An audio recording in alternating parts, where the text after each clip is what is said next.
Good morning, interwebs. So it is 1 o'clock in the morning on the 29th, and I totally went to edit today's vlog and realized I haven't vlogged yet today.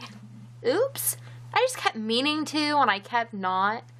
And why am I still awake and doing this at 1 o'clock in the morning? Well, because I spent the last 3 hours on a Google Hangout with a certain person who didn't suck.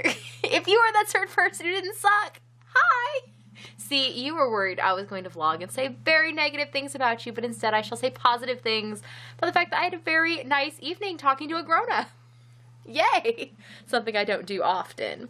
I spent the majority of my day working on, well, as far as my, personal day, working on tutorial stuff, because I made a tutorial today, and last night I was going to film it, and instead of filming it, I worked on the pattern, which, because I'm anal and like things a certain way, took me far longer than it probably should have. And then today, whoop, wrong light switch. I'm playing the game. Which one is it? Which light switch? I don't know. One of these days I'm going to learn. So, today emptied a few drawers. Let's see. If I turn this one on, can you see me? I bet you can. Okay, so I emptied, ooh, now we're going to the black cave. I emptied a couple of drawers in the old kitchen. Probably better off that you can't see what's in them because they're filthy. I emptied out this drawer here, which the light hasn't warmed up because in this room it's 61 degrees. That's not terrible. Hey, and the humidity is only at 31%. Do you all remember me standing in this room this summer telling you it was 98% humidity? 31% is like the equal and opposite of that. And I wish it would just stay somewhere in the middle. But that is neither here nor there. Anyways, I emptied this filthy drawer out. It had all of these plasticky containers over the top. And that was full of miscellaneous utensils. And then I emptied out this drawer, which is super duper filthy and had been full of our utensils. And it had been so full of the utensils that I don't think I'd actually been down to the bottom of the drawer in a very, very long time, as indicated by how dirty it was. And the third place I cleared out was this counter, which had 3 crocks on it full of utensil type things. Now, these are all the things out of those drawers that I found to give away. There's some utensils. This is some cooking things, like a reamer and some cheese slicers and whatever. And then these baking dishes are going to get given away. I also emptied out this top cabinet, except for the jars that need to go down to the basement still. So, progress is being made slowly but surely into the new kitchen. It's a slow moving process, and again, we're trying to look at the movement of items from one kitchen into the other the same way we looked at the building of our kitchen, which was we could go at it quick and try and get everything done and half do a bunch of things or trying to make do with a bunch of things, but instead it's better for us to go slow, even if it takes months and months of our life for this to happen. This is going to be Steve and my kitchen forever and ever and ever because I never intend to move again. And if I do, my kids get to keep all the furniture because I'm not moving it. They will, however, have to move all of my craft supplies. Just saying. Anyways, I moved things into this room. What I basically spent my day doing, and you couldn't see them very well last night, but here they are in full light today. I filled up the utensil drawer with the new utensil caddy. I downsized us and decided we probably didn't need as many utensils as we had because, well, there's only 5 of us. And even if we have company, it doesn't take that much. So, the random utensils are back there, and then the everyday stuff is right here, conveniently located next to my seat at our table, which is currently covered in tutorial stuff. And I also filled this drawer, which is the junk drawer of utensils. It has the tongs and the ice cream scoop. And the one thing I did keep many, many multiples of, which is probably ridiculous to most people, is I have 3 of these church key type jar openers. And then this is the one that I prefer to use, despite the fact that it's like old and rusty.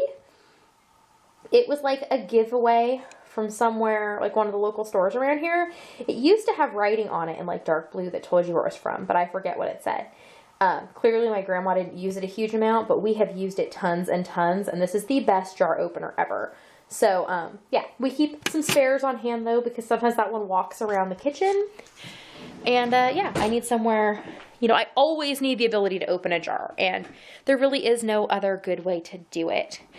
I also downsized the things that are in these crocks. Whether they're going to stay in the crocks, I don't know, but there's a big crock there, and the medium crock is here, and there's a small crock that goes with it that is going to hold our dishwashing tablets, which reminds me I'm supposed to turn on the dishwasher for my daughter because she was trying to do the dishes earlier, and I told her not to, or like not to delay it because I was still filming my tutorial. And I filmed the tutorial at the kitchen table in here, which means that you can hear like all the noise in our house, and our house is not really quiet unless everybody is sleeping. So I sent the kids out with a snack and water, and they went and like roamed around the meadow today with their jackets and stuff on so that I could film part of it, because I even flipped the breaker to turn off our fridge when I film, because otherwise you hear the compressor come on and off in the video, and I didn't know it would bother anybody else, but I know it's there, and so it bothers me. But that is what I did today. I did the kitchen stuff, and I did school with the kids, just because they're really like on board right now, and I am all about delight-directed learning right now, which is basically when they are enthusiastic and joyful about a topic, we jump on it and kind of ride that wherever it goes. Lots of rabbit trails, lots of just enjoying the learning process, and a lot of playing in between, which, given their ages, is the best way for them to learn and discover things, and it's really good for me to learn and discover things that way too. And then we had guacamole for lunch with all of those avocados I brought home. I made guacamole with them and our green tomato salsa verde.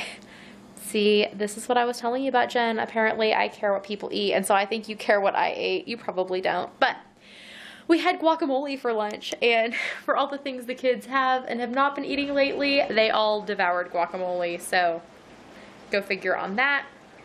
And Steve was a very, very happy camper, so it clearly made my trip worth it, even if I was purely a mule for avocados. And what else did I do? I filmed, and I edited, and I guess I edited an Aldi haul, which is going up in the morning, and I read to the kids, and I don't know, it just, the day kind of got away from me. I did some work on some design projects tonight while I was on my Google Hangout, so that was good. I made some really good progress. I am really, really, really liking the shawl I'm working on. I'm excited to get it done because I'd like to wear it, and I'm also just excited because, I don't know, I think it'll be a good pattern that people might like. So that is part of the new and fun adventure I'm currently on.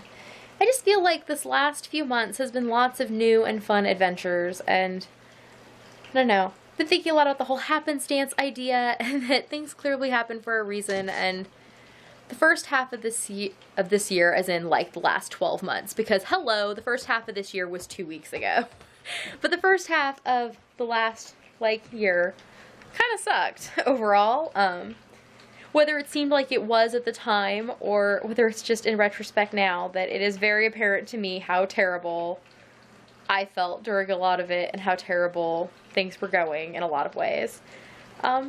Things are not as terrible right now. Doesn't mean I'm happy all the time. Doesn't mean that I feel super a lot of times. In fact, this week has been, since I got home, has been particularly difficult to scrape myself out of bed every morning. I really would just rather stay in bed with the covers pulled up over my head, where it's cozy and I'm not overwhelmed and I'm not stressed out and anxious, and where, you know, I can just put off having to do all the things I have to do.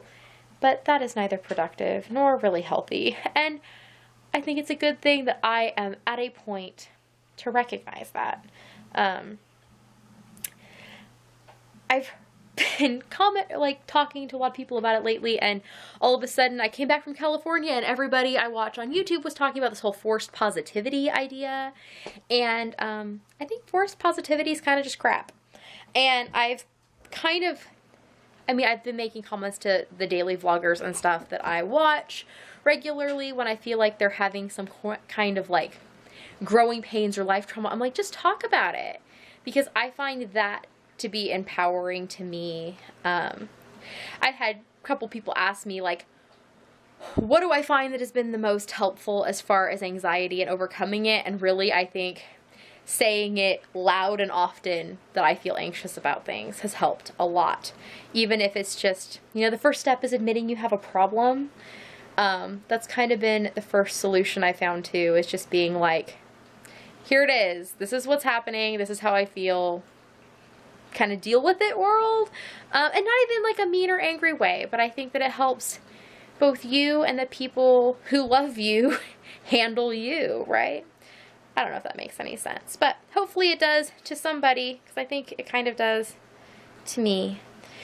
So yes, now I am going to go and clean up my desk a little bit, and I'm going to go to bed, and I'm going to make sure to say goodnight to you all so that you don't have to, you know, go to bed alone. So I will see you all tomorrow. Also, look out, there will be an Aldi haul tomorrow. I know, y'all like them, it seems. Sorry I can't have hauls more often. I only buy so much stuff, and I really probably buy things more often than I should. So, I will see you all tomorrow. Nighty-night. P.S. How is it that I don't film all day and then I film a almost 12-minute one-shot telling you about my day? That's just so Kendra. I'll see you tomorrow. Nighty-night.